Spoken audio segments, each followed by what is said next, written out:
स्वामी जी, नोखा पधारे हुए हो। आपका प्रवचन चल रहा है, जो भी कथाएं चल रही है लाहौटी चौक में, और आज आपने प्रेस वार्ता के लिए मीडिया को आमंत्रित किया है। क्या कहना चाहेंगे आमजन को? क्या विशेष बात वो बताएं। हम सभी भारतवासियों को ये सदा स्मरण रहना चाहिए कि हम भक्ति के देश, भाव के देश, गंगा के देश, भगवान के अवतार के देश भारतवर्ष के निवासी हैं।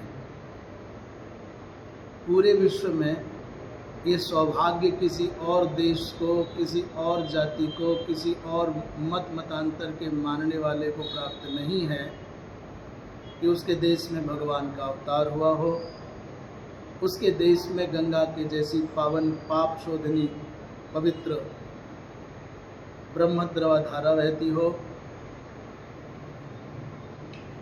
जैसा भारत का गौरव है, उस भारतवर्ष के गौरव के अनुरूप हमारा अपना आहार विहार, खान पान, रहन सहन, बातचीत होनी चाहिए। हमारी भाषा, हमारा वेश, हमारा भोजन, हमारी जीवनचर्या, उसमें गौरव हो, गरिमा हो, संयम हो, तो ही हमारा भारतीय होना सार्थक होगा, और इसका कोई विकल्प नहीं है।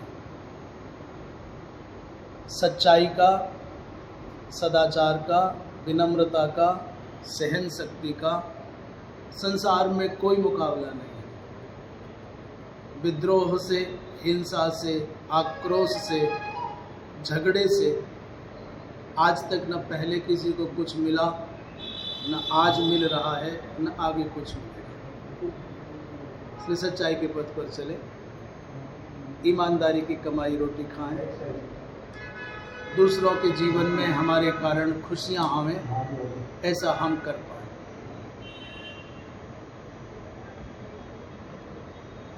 बढ़ती हुई नशे की प्रवृत्ति बहुत ज़्यादा दुनिया में, देश और दुनिया पूरे को धरातल से नीचे लेके जा रही है, उसके बारे में क्या कहेंगे? ये बात निश्चित रूप से बालक से लेकर के बड़े तक समझनी चाहिए कि नशा शब्द अपने आप में नाश के समीप है, विनाश के समीप है।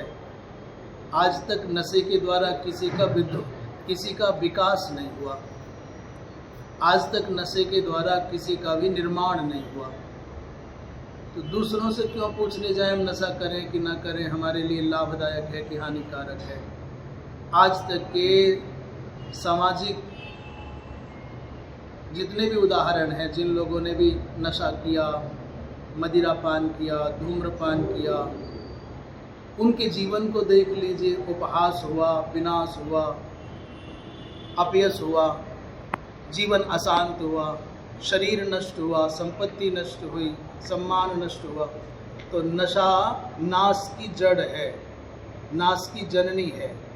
जिसको अपना समय से पहले विनाश अपेक्षित हो, नशे की गोद में जाए। अन्यथा भगवान राम को आदर्श मानो, भगवान कृष्ण को आदर्श मानो। ऋषि महर्षियों का देश है। महाराणा प्रताप यदि नशा करते, शिवाजी यदि नशा करते, गुरु गोविंद सिंह यदि नशा करते, चंद्रशेखर आज़ाद यदि नशा करते, तो क्या देश के लिए, समाज के लिए कुछ कर पाते? क्या उनका नाम आज दुनिया में अमर होता?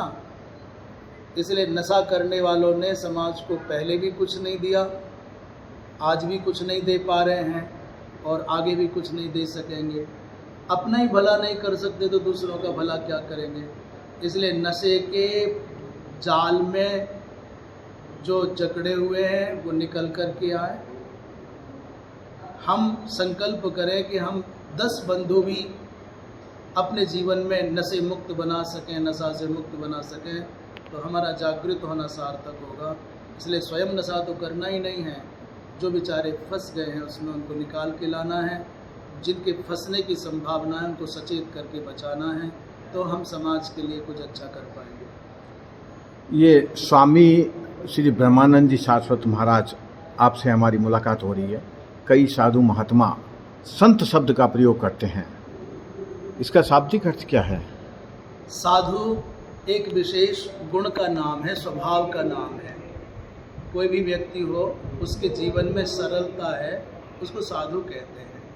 व्याकरण की दृष्टि से साधु शब्द को परिभाषित करते हुए उनादि में कहा गया है साधनोति पर कार्यम इति साधु।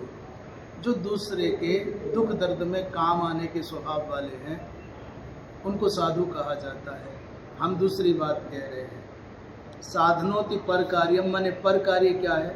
परमात्मा की प्राप्ति ही पर माने श्रेष्ठ कार्य है, जो उसको साध ले वो साधु है। संत किसे कहते हैं?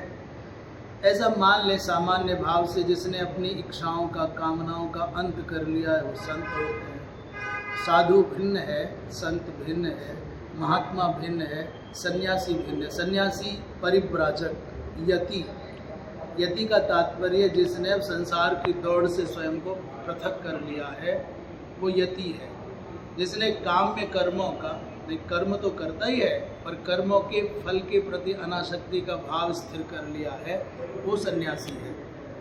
तो सन्यासी जैसे अब हमारे पास में दंड है, दंडी सन्यासी होते हैं, एक त्रिदंडी सन्यासी होते हैं, एक न्यस्त दंडी परमहंस कोटि के होते हैं, अलग अलग है। पर सन्यास का मूल भाव है कि वो समाज को जो उसके पास था उसने सब त्याग दिया है, अब समाज से निरपेक्ष होकर के अपने अनुभवों का कुछ लाभ समाज को दे सकता है तो दे, अन्यथा लेने की इच्छाओं का अंत हो जाए तो सन्यास।